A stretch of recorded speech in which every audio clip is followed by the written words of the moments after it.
Hello बच्चों, let's read this question. The question says assertion E dot ds is equal to Q net by epsilon naught, where Q net represents net charge inside Gaussian surface, while E on LHS of equation is due to charge distribution inside as well as outside the Gaussian surface.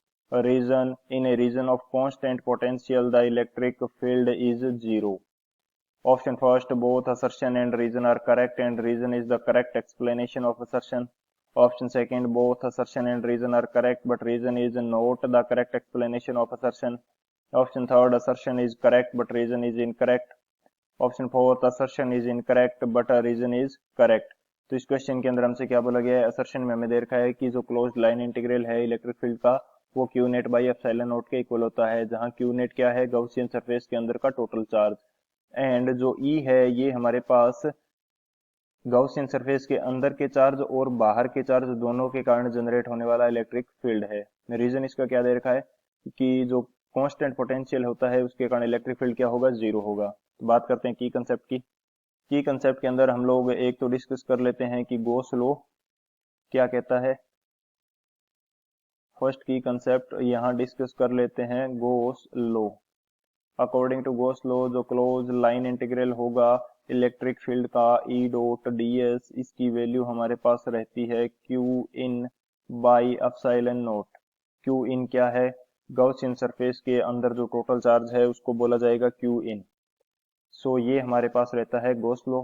And second बात करते हैं कि जो electric field E की value है ये हमारे पास रहती है minus delta we by delta R.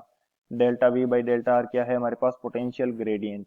Negative sign ये शो कर रहा है कि जिस डायरेक्शन के अंदर हम इलेक्ट्रिक फील्ड मेजर कर रहे हैं उस डायरेक्शन के अंदर पोटेंशियल डिक्रीज कर रहा है। सो ये हमारे पास दो की कंसेप्ट हो गए। इन दोनों की कंसेप्ट की हेल्प से इस क्वेश्चन को सोल्व करते हैं। तो सॉल्यूशन की यदि बात की जाए तो मैं यहाँ पे एक गॉसियन सरफेस डिफाइन कर लेता हूँ, गॉसियन स्फेरिकल सरफेस। ये हमारे पास गॉसियन सरफेस है एंड जो इसके अंदर का टोटल चार्ज है क्यू इन, इसको मैं बोल देता हूँ क्यू। सो यहाँ पे यदि हम गॉस लॉ अप्लाई करें तो closed line integral of electric field ये हमारे पास Q in by epsilon naught के इक्वल होगा। क्यू इन की वैल्यू यहाँ पे क्या है, क्यू इन की वैल्यू है हमारे पास क्यू के इक्वल, सो ई डॉट डी एस की वैल्यू किसकी इक्वल आएगी, क्यू बाई एप्सिलॉन नॉट। यहाँ पे क्यू इन हमारा क्या है, जो इस गॉसियन सरफेस के अंदर टोटल चार्ज है वो हमारा क्यू इन होता है। एंड ई क्या है, E is the electric field produced by Q in, यानी कि अंदर जो चार्ज है उसके द्वारा प्रोड्यूस किया गया इलेक्ट्रिक फील्ड होगा ई। सो जो हमारा असर्शन है ये तो हमारा इनकरेक्ट हो जाएगा इस कंडीशन के लिए। बात करते हैं रीजन की। रीजन के अंदर हमें दे रखा है कि जो इलेक्ट्रिक फील्ड होगा जीरो पोटेंशियल डिफरेंस के कारण वो हमारे पास क्या होता है, जीरो।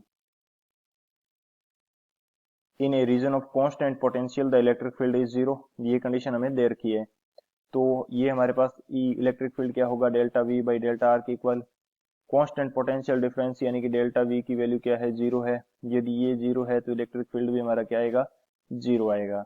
सो रीजन हमारा क्या है, करेक्ट है। असर्शन इनकरेक्ट है, रीजन करेक्ट है, तो कौन सा ऑप्शन करेक्ट हो जाएगा यहाँ पे, जो हमारा फोर्थ ऑप्शन है D, assertion is incorrect but reason is correct, ये करेक्ट हो जाएगा। So option D is the final answer. I hope you understood it well. Best of luck, thank you.